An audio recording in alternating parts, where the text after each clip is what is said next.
Are you ready to accelerate the growth of your business? Welcome to the Revenue Growth Podcast. This is the place for business owners, sales leaders, and marketing professionals to get ideas and inspiration to drive exponential revenue growth. Each week, you'll get actionable insights from the world's leading marketing and sales thought leaders and practitioners. Are you ready to grow?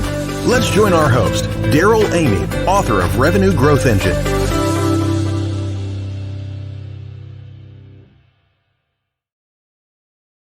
Welcome back to the Revenue Growth Podcast. I'm your host, Daryl Amy, trailblazer and growth architect. If you want to be one of the elite sales reps in the top 1%, you're in the right place today. We've got best-selling author Anthony Iannarino here to share powerful ideas from his latest book, Elite Sales Strategies. Get ready to take some notes and be inspired. Today's episode is brought to you by Convergo, a team helping entrepreneurial companies develop and build revenue growth engines. If you want to accelerate your growth while building processes that allow the growth to be sustainable, you'll want to meet the team at Convergo. Just go to www.convergo.co to learn how other entrepreneurial companies are growing faster. Well, let me tell you, you are in for a treat today. Our guest, Anthony Iannarino, is a highly respected international speaker, best-selling author, entrepreneur, and sales leader specializing in complex B2B sales transactions. He is the founder and managing partner of two closely held family-owned businesses in the staffing industry. And Anthony is best known for his work at the Sales Blog, which is a phenomenal blog. You need to follow this, where every day he is publishing articles that are helping sales reps become the top of their game at bringing new ideas all the time. He's the designer of Level 4 value creation and the building consensus methodologies. And he is the author of the new bestseller, Elite Sales Strategies, a guide to being one up, creating value, and becoming truly consultative. Anthony, welcome to the Revenue Growth Podcast. It's great to have you here. I feel like I should be interviewing you about this book, because you were there when I delivered the speech at Outbound, and you and I had a number of conversations about it. And I think you liked it more than I liked it at the time. I think that may be true right now. And Anthony, I loved, when this was coming together and we were at Outbound last year. And by the way, Outbound's coming up, everybody. If you haven't got your tickets to the Outbound conference, you need to do that. It's coming up in September, and I'm looking forward to it. But, it was amazing, because when I heard you talk about the concept of becoming one up in sales, it was like a light bulb went on immediately. And I said, this makes sense. I get it. But as we get started, though, I got to introduce people to this book, because I heard you deliver the talk, and then boom, all of a sudden it became a book, which I devoured. But what's so great about this book, Anthony, is I picked it up. It was at the top of my stack to read when I got back from Mount Everest. And the book starts with your journey to Mount Everest Base Camp. So, I mean, the synergy and alignment there, you're speaking my love language. It's funny, because I remember sending you a note on LinkedIn before you went saying, power bars. That's right. I owe you a lot for that. You want to take food with you. Like you want to make sure that you make it back down off of that mountain. It's amazing. Well, unpack for us what you learned regarding sales and being one up on your experience at Mount Everest Base Camp and your journey there. You now already know the experience that I was having at that time. So you came up from the side on India's side, and I came up on Tibet's side. So when I flew into Lhasa, Tibet, we never descended. So I got out of the airplane at 15,000 feet. So there was no adjustment. Yeah. And you are really trying to get air into your lungs. You've never experienced anything like that, or at least I haven't. And I had prepared for this by getting altitude sickness medicine, knowing that this is probably going to happen because I've never been up that high before. And I took the medicine, and I was taking it every day like I was prescribed. And when we got to Mount Everest, we went to Base Camp 1 on the Tibetan side. That's 17,200 feet up. And it takes 3 days to get there. So that's why I brought the power bars, because I thought I may not be able to eat what other people are eating, because I'm not used to this kind of food and their bacteria and all that stuff. But when we got there, we had this Sherpa. Mm-hmm. And the Sherpa watched me try to walk up this little hill. Like, it's a little hill. Like, it's not anything that should cause you any problems. But at 17,200, it did. And I started to get, like, I had tingling already. My face is tingling. My hands are tingling. My legs are tingling. It's like your whole body went to sleep, so you feel that all over. And the Sherpa looked at me and he said, "What's wrong with you?" It's a long list, but right now, I said, "I'm sick and I'm taking altitude sickness medicine and it's not helping me and I feel really bad." And he said, "Where'd you get the altitude sickness medicine?" And I said, "I got it from my doctor. He prescribed it." And he said, "You're allergic to it." Okay, so how does he know this? He's a Sherpa. And I have to tell you a little bit for people to understand this. I was in his house before we went out to Mount Everest. There's donkeys and chickens on the first floor. There's a potbelly stove. There's a hole so the smoke can come out of the roof. His family really lives on the second level. And on the outside, the family has taken yak dung and they've turned it into patties and they've insulated the whole house, inside and outside walls, to keep the heat in. So that's what they do. So I'm now taking the advice of a human being that did not go to high school or college. He has no medical degrees at all. And he's got yak dung under his fingers. And I look at this and I'm thinking, Zimmerman's never been to Mount Everest. Like, he doesn't know what Mount Everest is like. He has no clue. He's never been here. He's probably never left Ohio, to be honest with you. And I think to myself, I'm taking advice from somebody who has no experience. And now I'm talking to somebody who has experience of bringing people up to 17,200 feet all the time. He's seen this before. Mm-hmm. And so I immediately throw the altitude sickness medicine in a trash can. And he said, "Do you know what your problem is?" I said, "No, what's my problem?" He goes, "You walk too slow. You got to walk a lot faster so you could get more air coming into your body and you're going to feel better." And I'm like, "I can hardly get up this hill now." He's like, "You got to work harder." So I start walking faster. And then about 10 minutes later, the tingling is going away because I now have oxygen in my body. And I was stunned by this revelation that this person who knows nothing that you or I would call an education, right, has a different kind of education than we have. He's got knowledge and experience that's unavailable to me because I've never been up to 17,200 feet and I've never seen Mount Everest before. At the point of this, it causes me to recognize he knows things that I don't know that are very, very helpful to me. And this is where I realized the idea of one up. And the reason that this idea is so attractive to me is because we're, as salespeople, in the same role. Like, we have to know something that the client doesn't know. And the way that we help them get better results is by sharing our information and our knowledge with them so that they can have the same experience that we have without having to have that experience. So it struck me, like, how do you realize that somebody knows more than the other person when you're sitting across from someone who was also one up in their industry, by the way? Mm-hmm. So it struck me as the right thing to teach, to try to get people to understand sort of what a modern sales approach looks like. The information that we have relied on for a very long time is now on the website. Mm-hmm. So you want to tell me about the history of your company? It's on the website. You want to tell me about your clients? On the website. Your products and services that you inflate and call a solution, it's on the website. Like, it's a product or a service. That's what it is. But we call it a solution so that we can say, if you have a problem, I have the solution. I mean, that's what we're actually doing here. We've done it for at least 34 years, and some of the legacy approaches for 55. So when you start to look at this and you realize we've had the same conversation with them, not me or you, all of us as salespeople, in the same way, and we all think we're differentiating, but we're differentiating in the exact same way our competitors are differentiating. My company's the best, our clients are the biggest and best, and our products and services are the best. I heard that from every single person that sat across from me, and now you're going to tell me that again. And then what are you going to ask me, Dare? As soon as you're done with that, what are you going to want to ask?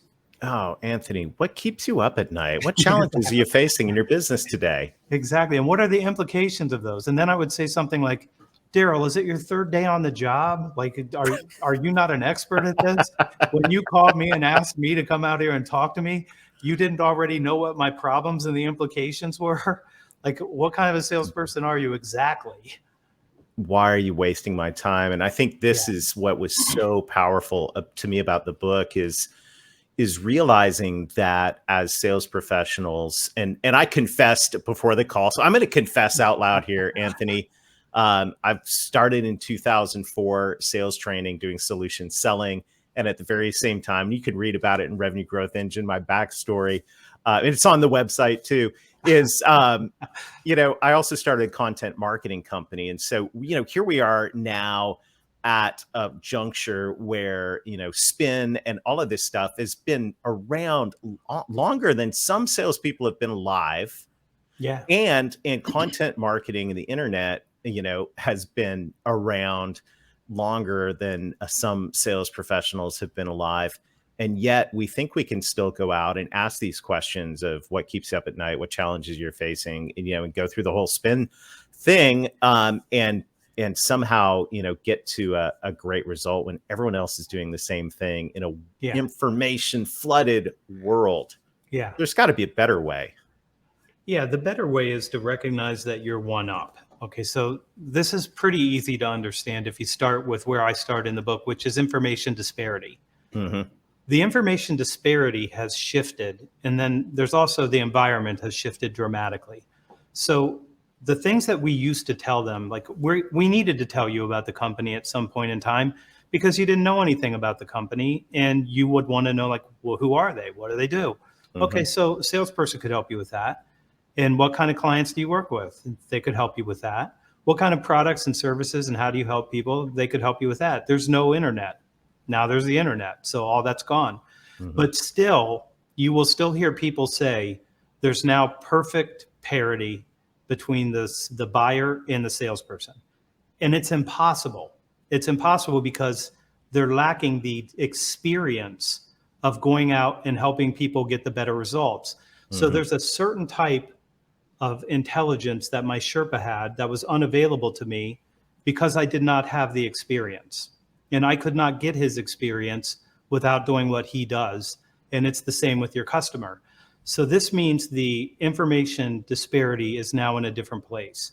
Now it's about this experience that we have and our counsel, our advice, and our recommendations about what you do about the problems and challenges you have without even having to ask them, because you do this every day. Daryl, I keep teasing people with this. They say people only buy when they have a problem and pain. Okay, well then when I ask them, how long has this been going on? And they say 18 months.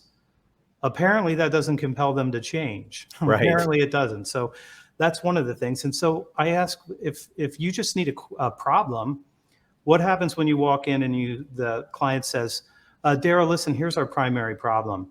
We're growing so fast, our parking lot's not big enough, and people are parking in the grass, and it's really making everybody miserable. You like that one?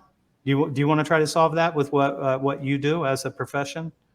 It's not a very good problem, right? No. So Jimmy in accounting has a bad attitude. What are you going to do about that? Like, you have such a narrow window of things that you solve that you have to already know what they are, and you have to already know what the implications are. Now, you're still going to ask questions, right? Because you're one down too. Even though you're one up as it pertains to the better results, you're one down when it comes to this client, their business, what they can do, how they need to do it. So you're going to have still to ask a lot of questions, but it's not the questions that we've been asking for a long time. I'm describing this environment right now as the AC/DC environment. Accelerated, constant, disruptive change. Mm-hmm. That's where we are. Mm-hmm. So when that's true, people are uncertain. And when they're uncertain, they get paralyzed and they mostly freeze and say, you know what, we're going into a recession, or maybe we have this high inflation. Let's just stop everything right now. Totally the wrong thing to do. Like, the right thing to do is to start adjusting and do everything you can to move forward. But when you don't know what the right answer is, it's easy to say, let's just wait this out. Right. So your information disparity is, how do I explain the uncertainty to them? How do I make sense out of this environment? And how do I give them the confidence that they will have negative consequences if they don't do something, but they can have positive outcomes if they decide to make a decision to get better results now and start moving in that direction? I love it. One of the things that I think is what you bring up, the ACDC side of things, where it is uncertain. There is a lot of freak out happening right now, Yeah. and it's paralyzing. Fear is paralyzing. I thought it was staggering that Gartner's research that I just read last week and cited last week was that 38% of stuff ends in no decision. Like, it gets stuck in the pipeline. These are companies that started down the road of trying to find a better outcome and couldn't come to consensus. And what I thought was really interesting about elite sales strategies, and by the way, if you haven't already hit pause and bought this book, do it right now. Go buy Elite Sales Strategy. You're going to thank me for it. But what I thought was really powerful was the concept of saying, let's, there's the decision about the product or service you sell, but then there's another level higher, and that's how you make a decision Yeah. and how you get this buying team, which continues to grow, and people are afraid. Yeah. There's more people on the buying team now. How do you get people to think about how they make the decision so that they can actually make a decision and Yeah. move forward? Yeah, that's the best question ever. I mean, that's what we're really trying to solve as salespeople and people who do what we do for a profession. So one of the things that's interesting to me is that when you start thinking about the sales conversation, what most people are doing is pointing at nouns. There's my company, there's our CEO, there's our clients, there's our product. That does nothing to help anybody make a decision at all. It doesn't tell them what factors they should consider, how they should weigh them, who needs to be in room for certain conversations, what order those need to go in. And we describe this strategy as vantage point. Like, you're bringing people up the mountain like the Sherpa every single day. So who should know the best way to get to the top of the mountain or make that decision? The person who does it every single day with different companies and has a perspective that's different than the client's. So your client makes this decision, every 5 years, 7 years, ERP, maybe 20 years if they can get away with it, right? And then you have this experience doing it every day. Which one should be leading us up? If you let the client lead, they go right off the edge of the mountain, Daryl. That's what happens, because they don't know. If we don't bring in these people early enough and they fall behind, they're going to say, this isn't right for us. We haven't had the right conversations. We're not sure it's going to work. We don't want to do it. And that's because of the process is not right. So the salesperson has to tell the client what conversations they need to have and in what order, instead of thinking that, my criticism of a friend of ours is, he said out loud, you should sell the way buyers buy. Well, that's not a very good idea. Like, they're not very good at All this. over the place now, right? This is why they don't make decisions. And if you look at the data, Daryl, on the buyer's remorse, it's something like 82% have buyer's remorse after they make a decision. Yeah. And it's because the salesperson used a legacy approach, didn't teach them how to make the right decision, didn't teach them the things that they were going to have to change on their side for it to work. And then they're disappointed and they say salespeople are terrible. Well, it's not terrible. It's just we're using the way that we sell is not the way that we should be selling right now, because it was designed for a different time. So you look at something like Sandler is 55 years old.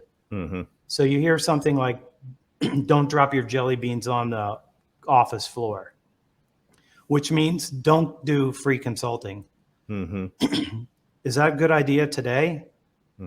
It's the worst idea you could ever imagine right now today, right? If you're not going to teach me how to make the decision and you're not going to create value for me, I'll find somebody else who will. Like, there's so many people, there's so much competition. If you don't want to be one up, your competitors are going to want to be one up, and they're going to be happy to go in and create value in that sales conversation.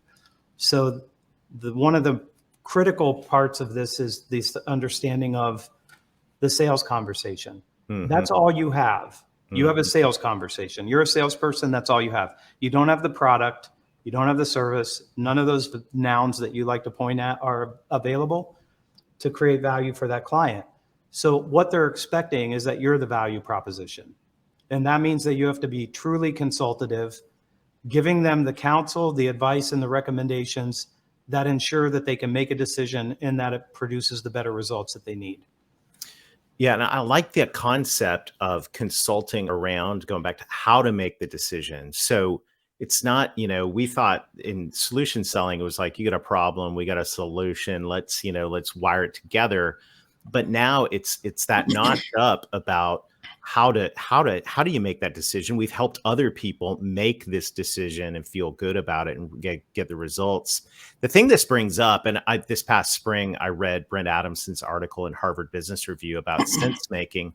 And I was really thrilled to find this unpacked in the middle of the book, chapter 5, your role as a sense maker, which this is, we're talking about complex B2B buying environments, multiple decision makers and influencers, a flood of information, some conflicting, overwhelmed buyers in a AC/DC environment of fear.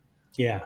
How, they want to move forward, but there's, this role. I think the new frontier of selling now is sense making. I think this is something we're going to be talking about for the next 20 years, maybe 30 years from now. Someone will be on the podcast long after we're gone going, yeah, sense making, that's so 2022.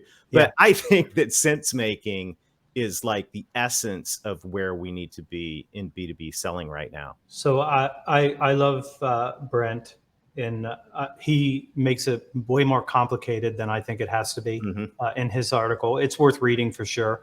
I've read it a number of times. I work with salespeople, so I need practical, tactical, actionable. And so break it down. Like, what's the information? What's the value to the client? What's the time that it's going to be valuable to them? What's the strategies that they need to start executing? And so I like everything to be actionable. So I don't want it to be a concept. I want it to be something where you start looking at the insights that you have and start figuring out how to teach the client what they need to know so that they can get the better results. And a lot of this is to address the AC/DC environment, is to teach them, these are why these things are going on, and here's what we can still do. And that's really an important part of this. Yeah, I think so. And as sales, and that's why, by the way, I love chapter 5 of this book. And so listeners, when you get this book, you're going to enjoy chapter 5, because you take the concept of sense making and you make it makes sense. Like, here's how you actually would do that practically. And I think this is really powerful to walk into a conversation, not with a bunch of discovery questions, but actually with a point of view and some strategic insights to actually help the client begin to make sense of all this. To me, this is the new frontier of selling, and the ideas in this book, I just got to say, Anthony, are, I mean, this is something that I'll be going back through over and over again. I think sales teams will be studying for years to come, because we've got to do something different. They need to position better. So in the last 2 weeks, I've had 5 clients tell me their salespeople can't get from the first meeting to a second meeting. Ask a few questions after that. You find out it's a legacy approach. The client didn't feel any value. If the client doesn't feel like it's valuable, then they're going to say no to the next meeting. That's right. And if you show up and you have a perspective and you have insights and a way to make sense out of the AC/DC environment, then people go, oh, okay, they'll start leaning forward. They normally are leaning back because you're telling them a boring story about your founder or your investors or whatever it is that they don't really have any concern with at all. They're mostly concerned about their business and what they can do. And you can just start right there with them. And I started doing this, Daryl, in 2001. I had a client I couldn't get to change, and I briefed them with 100 slides. Actually, briefing is too kind of a word. I bludgeoned them. I bludgeoned them until they gave up and believed what I said was true. Yeah, like, oh, you need to see another slide? I have another slide. I will keep going until you've seen every slide. Drown in data. I tried that, and I changed their minds. And this is the first time that it ever happened to me that I had a client that said, can I have a copy of that slide deck? Like that was the first time, because no one ever asked for the one with our building on the front of it. No one cares. I said, why do you need it? And he said, I'm going to brief our executive leadership team this afternoon, and that would be really handy to have. And I said, all right, I'll give it to you. And he said, take your logo off first. And I'm like, this is like third grade when Paul Grady stole my homework, like I got no credit for it. And until somebody showed the teacher that he erased my name, which is a long name. So there's a lot of erasing to do. No doubt. He called me 2 hours later and gave me $2 million to solve his problem. And that's when I started to see something that I hadn't seen. And I would love to tell you, like the next day I threw everything away and this was my practice. It wasn't. I went to Cincinnati. I went to see a company called Takumi. They make auto parts. And the guy sitting across from me, I reached in to give my laptop and he said, you don't need the laptop. And I said, well, I've got a presentation on here I want to show you. And he said, I'm not going to look at a presentation. I'm just going to ask you some questions. And if you do well, I'll probably hire you to help us. And I said, on that slide deck that I want to show you, it's going to explain all of our processes. He goes, don't open it. So I put it back away and we talked for an hour. He had a legal pad full of questions. Maybe a month or two later, a friend of mine called me and he said, I walked into the boardroom where we're supposed to give the presentation and I plugged in my laptop. And the senior leader said, if you so much as open that laptop, I will throw your ass out of here. And I'm like, people hate slide decks. I didn't know, but they hate them. And what they don't like is this boring recitation, of these facts about the business and all these other things. They want to get into the conversation to determine, can you help us get a better result or not? And we're trying to decide who we're going to choose. Everybody's doing the same thing. And about maybe 4 or 5 months later, I realized, why aren't we just briefing people and teaching them that everything that they believe is wrong? Like, why don't we show them the data so they will change their minds? Right. And then from there, I threw everything else away. And I'm like, this is just going to be the way that we talk. We're just going to talk about what you need to do if you want to get those results. And it turns out that's the right answer for the client. Like, we're looking for help figuring out how to do this. Who's an expert? Who's one up? And to be one up means you know more than your client does about these results in this decision. It doesn't mean that you're one up in every single category. You're one down in almost everything. And when you realize you're one down in everything, then you start reading books and you start going to people who are one up and ask them if they can speed your development. I mean, that's how it works. So that is the general concept. And I think the more you realize that you're one down, the faster you become one up. I love it. I love it. Well, Anthony, thank you so much for sharing time today. Thank you for putting this together. This is just pure brilliance. And I know already there's all kinds of conversations sparked around this book. This is going to be one we're talking about for years to come. So thank you, thank you, thank you. You have a small part in this story because you were so hyped up about it. You got me hyped up about it. I did. I'm still fired up a year later. And then Shannon from Wiley was there, and she said, I think we should make that a book. And I said, Daryl thinks so too. Boom. Absolutely. There we go. Absolutely. Well, Anthony, congratulations. Thanks for sharing time today, and best wishes as you continue to spread the word. Thanks for having me on. You bet. And thank you to everyone else in the Revenue Growth Podcast audience. This is a fantastic growing audience of sales professionals, marketing professionals, business leaders that are dedicated to driving growth in this environment, what Anthony calls the AC/DC environment. This is where we've got to put our heads together, get strategic, and really focus in on what can we do to drive revenue growth in a time of uncertainty. So thank you for participating. Thank you for being part of the conversation. Thank you for sharing the podcast and leaving reviews. It helps us spread the word. We've got a lot of exciting guests coming up in the months to come. So make sure to like or subscribe. And until next time, let's get going and let's get growing.